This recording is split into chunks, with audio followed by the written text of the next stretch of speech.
My name is Steve Trost. I teach entrepreneurship at Oklahoma State University, and I'm also the director of the Institute for the Study of Free Enterprise. Excellent. So what is that? No pressure. Yes. Let's go for it. Yeah, so the Institute was founded in 2015, and basically we promote campus-wide dialogue on issues such as competitive markets, personal liberty, economic freedom, human flourishing. And so we bring speakers in to talk about those topics. We also sponsor scholarship programs for students at the university. So you sound like a hotbed of potential Hive users and the types of people who hold ideologies that would really be beneficial to our space. Oh, certainly. Yeah. So I was first introduced to Hive about 2.5 years ago by They Call Me Dan. Yeah. I sought him out in order to expose my students to blockchain technologies. Yeah. I first became aware of blockchain technologies in 2018, and it really transformed my perception about entrepreneurship. The future of entrepreneurship, blockchain will be an integral part of the future of entrepreneurship, because when you have peer-to-peer transactions, the ability for individuals to exchange value for value directly, then it greatly reduces the influence of corporations, Yeah. greatly reduces the influence of government, intruding in the free exchange between individuals, and entrepreneurship. So I teach a course on called Entrepreneurial Value Creation in Society. Yep. The essence of that course is that the core of entrepreneurship is creating value for others. And so again, the value for value proposition that blockchain offers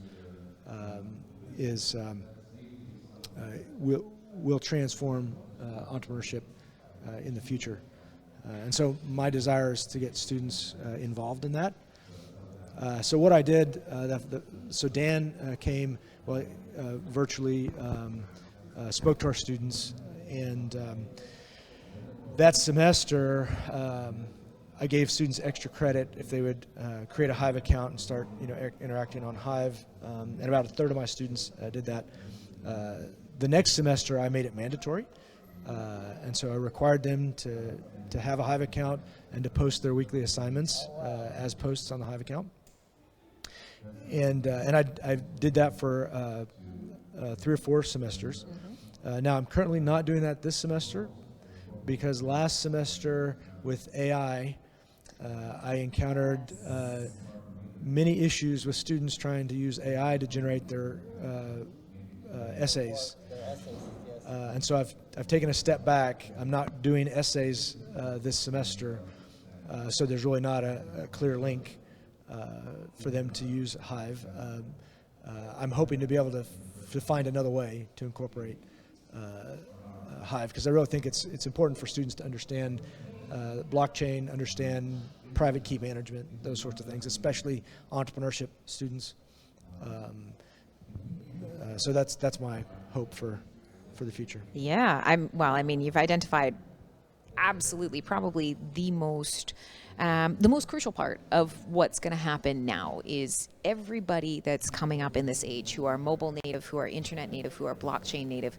These are the entrepreneurs. Like, these are the people who are building the future, whether they eventually join a corporation or an existing company, whether they are in one of those spaces now and push them towards decentralized tech or Web3, or whether they are fresh-faced and have new ideas and truly want to do things for themselves. Like, all roads lead to blockchain. Maybe not everything should be on a blockchain, but there are certainly going to be ties in every single aspect of technology back to this. So I'm stoked. I'm stoked that we have people who are forward-thinking working in the educational space on this. So A++. Now, I will say every semester I have at least 2 students who lose their private keys. Yo. So and this is that an automatic fail? No. Okay. Sorry. It's. I mean, for them, it's an enhanced education. It's true. Some educations are more expensive than others. Yep. But it does highlight the importance of of good onboarding Yes. practices, and again, even with my very clear descriptions of what they should do, they don't always follow that. So we really need onboarding that's harder for them to mess up. Yeah. Because that's that's the reality of people. We new things. Well, my own onboarding experience.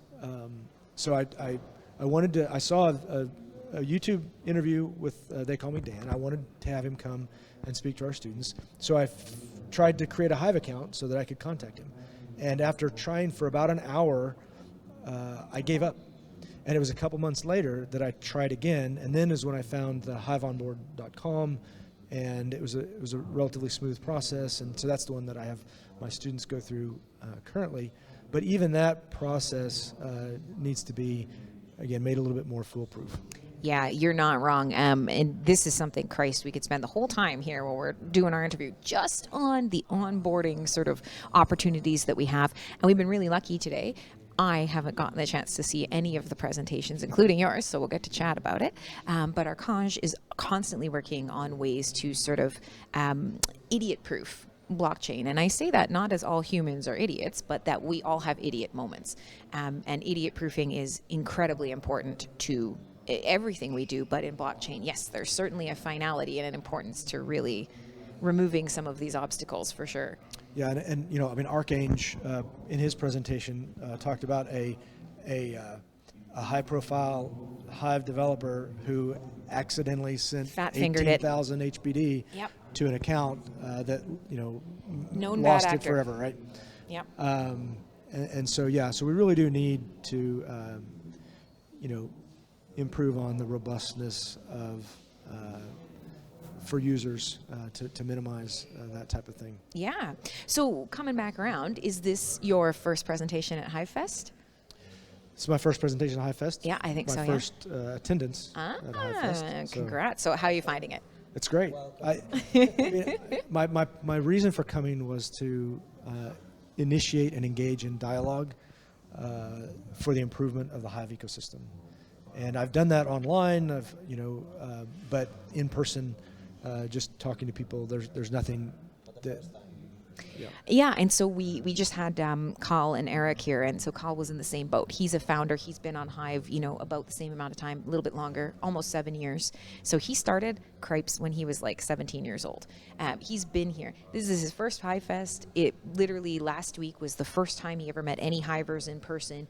It changes your attitude about the platform a little bit, and it certainly gives you a tangibility to these relationships, which is interesting because in general, the relationships on Hive feel very tangible. They're much more connected than other forms of social media. Absolutely. We get a better sense of each other, especially in the blockchain space where you don't have human readable addresses. It's such a silly little thing, but it changes the perception a lot.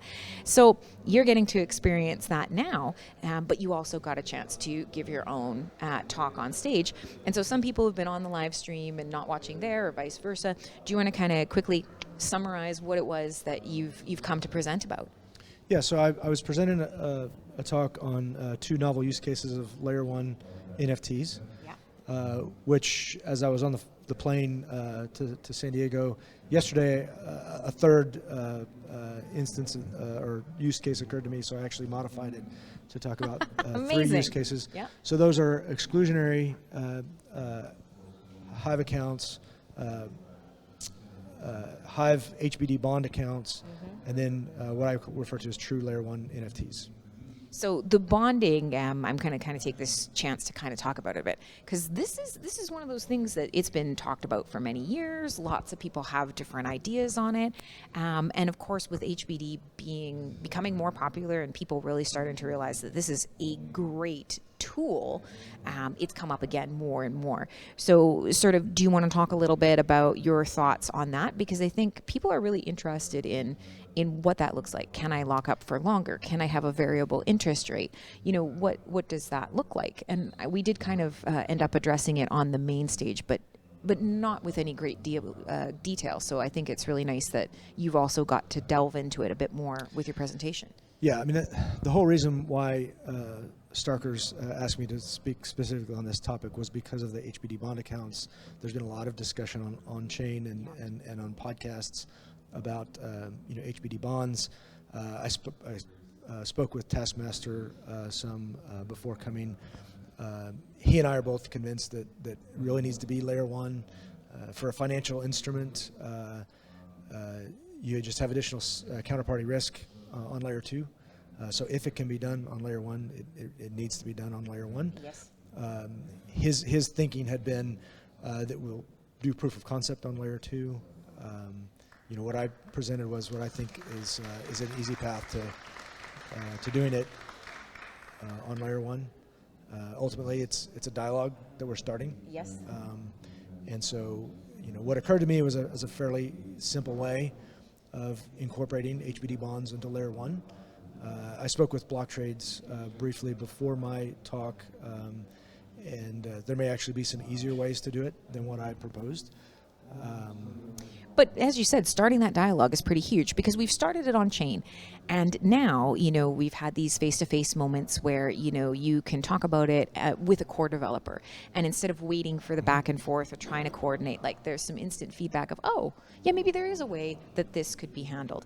So the other big bonus, obviously, to Hive is that we have a giant social feedback loop. So now you've given a presentation. There has been a lot of talk about it, but things like Peak Open has released decentralized polling. And you've got a lot of options now to kind of continue building momentum on this, because that's, of course, how core dev ends up choosing its future path. So, do you think this is kind of something that you're going to really continue to push forward? Because I would like to see it. Is somebody kind of leading this discussion continuing into the future? Sure. Yeah. I mean, I'm no pressure. I've been bullish on Hive since my first awareness of it. Yes. The more I've learned about it, the more bullish I've become. It's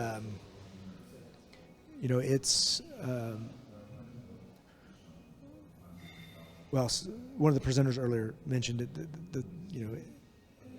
It does everything, or it's yes, and that's it's a bad way to explain it, and also a universal truth. Well, but again, this is why I made the announcement that we really need a developer boot camp. Absolutely. Because I did an experimental class a year and a half ago on blockchain development with a focus on Hive, and the students that I had were engineering students and very good problem solvers. Yes. But they struggled immensely because the Hive developer tutorials are out of date. They had broken libraries, and it was disheartening for me to see these students struggling so much just because they didn't have the materials there that they could dig into. So to me, we really need a DHF funded project to develop some sort of a developer boot camp. So I'm so glad that you've said this, because you've actually kind of run into someone who has been screaming this from the rooftops. And so, yeah, we're on the live stream, we're chitty-chatting. But from my perspective, obviously, I'm often, working with the core team and everything else. And so this has always sort of been one of my kind of bugaboos. As I work with the outside world and as I kind of try and bridge that gap between what we're building and how to take it to other people and just be like, here it is, it's free, use it, we love it, you will love it. This is a constant concern that's been brought up is it's just not easy to find the resources to learn fast. And so when you find devs in our ecosystem who have, jumped forward, leapt forward, it's usually because of mentorship opportunities, or they will deconstruct a code base that exists from another dApp, an open source one, or we have an awesome on-chain community and a Discord community where you can come and just ask questions. And often that's faster than reading our documentation, which is great and absurd. So one of the nice things that's happening right now is, as of the last little bit, I've really been kind of pushing for our core devs who have time to kind of really start looking at this. And that's something that's upcoming, as I know How is going to be giving some attention to it. It's come up in core dev meetings. But I'm so interested, apart from this interview, I really want to talk to you more about some of your students' experiences, because the other thing we'd like to do is get a bit of a better handle on how we can get libraries with better documentation and hopefully, revamp our whole tutorial and our whole developer site. So that's very much on the horizon, 1,000%. And it's something that we feel needs to fall into place before we can run another hackathon, or before we can really kind of let people loose. Because we know if you don't set them up for success, they're going to feel disheartened, but also the products that you're going to get in a short amount of time in a hackathon aren't going to be to the potential that they could have been, because we're holding them back, not because they're, not capable. So that's fantastic to hear. I'm stoked. So yeah, we'll talk more off the air for sure. But now knowing, and you've been here and you've done sort of this first in-person event, and you've checked out the presentations. What if somebody's interested in your courses? Because this is really cool. You touch the outside world. You're finding people who aren't in this space, and obviously this is something I'm super passionate about, is how do we get the outsiders in? You have an incredible platform for that. How did you come to be teaching these classes? Because obviously you probably weren't teaching blockchain centric classes initially. So this is cool that they've gone along with the syllabus that you've put together. Fascinating. Yes. Well, my foray into blockchain actually began as a result of my position with the Institute.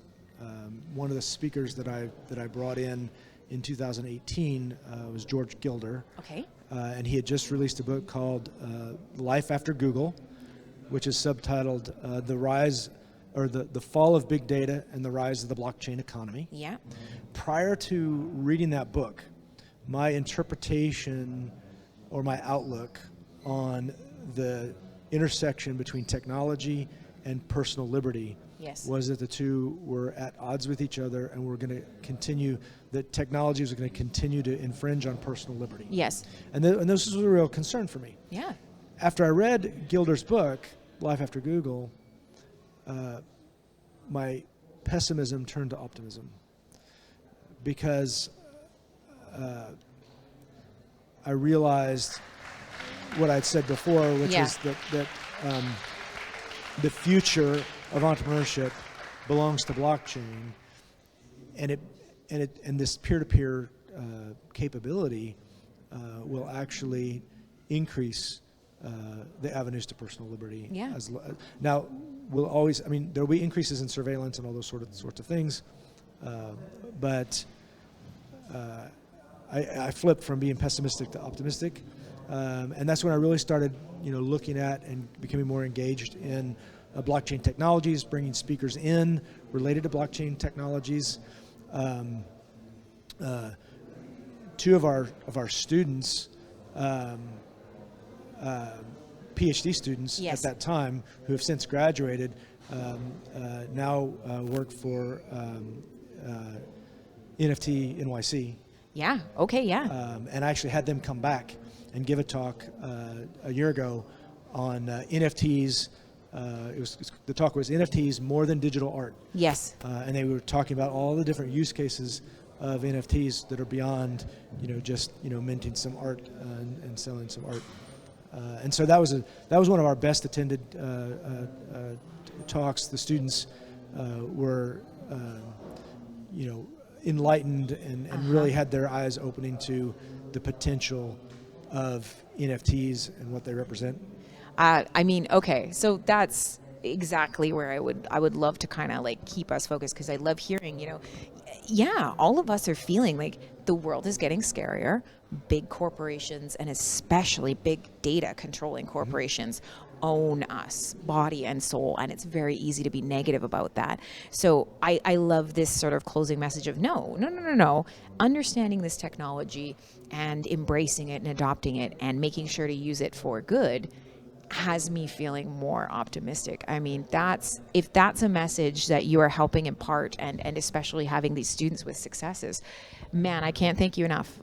truly, that's the change that needs to happen now. Is the technology is becoming a bit more ubiquitous, more people know about it, but unfortunately often with that negative connotation attached, because we're scared. So this idea of knowledge and empowerment actually helping you to become, more positive about the space, doesn't get much better than that.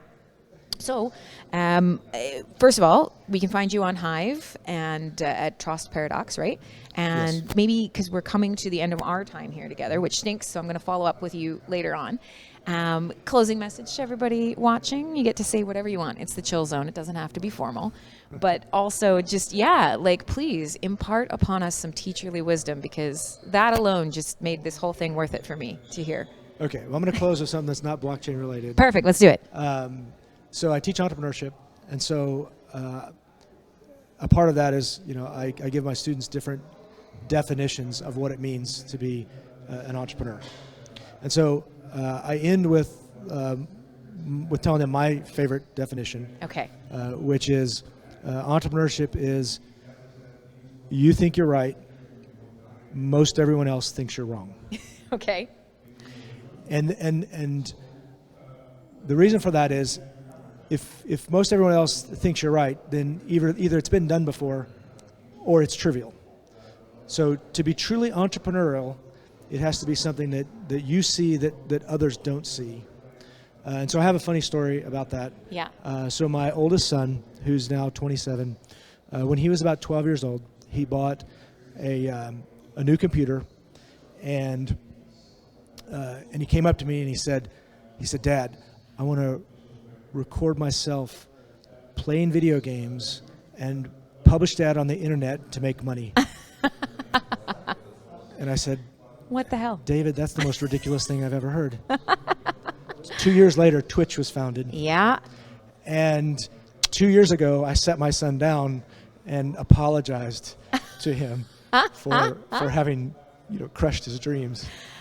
So the question is, when Twitch came out, did he get into it? So he did not. Interestingly enough, he actually now works in cybersecurity. Oh, okay. So he's fighting the good fight. He's actually now working on developing his own cryptocurrency protocol. Props. Which actually has an interesting story in and of itself, because in 2018, when I became interested in blockchain, I began having a lot of conversations with him. Yes. And he kept saying, "Dad, crypto is just a Ponzi scheme." To which I replied, "Yes, but fiat is a Ponzi scheme."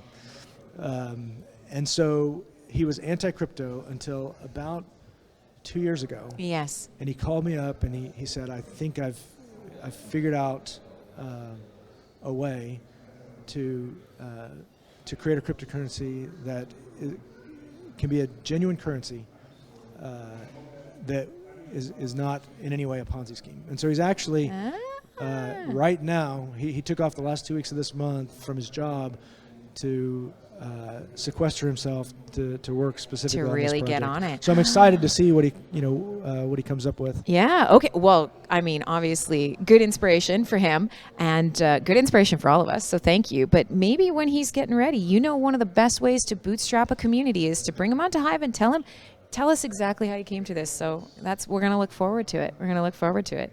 But yeah, okay, we've come to the end. I'm sorry. Thank you. That flew. Super stoked to talk more with you. And of course, say bye to everybody. Thanks.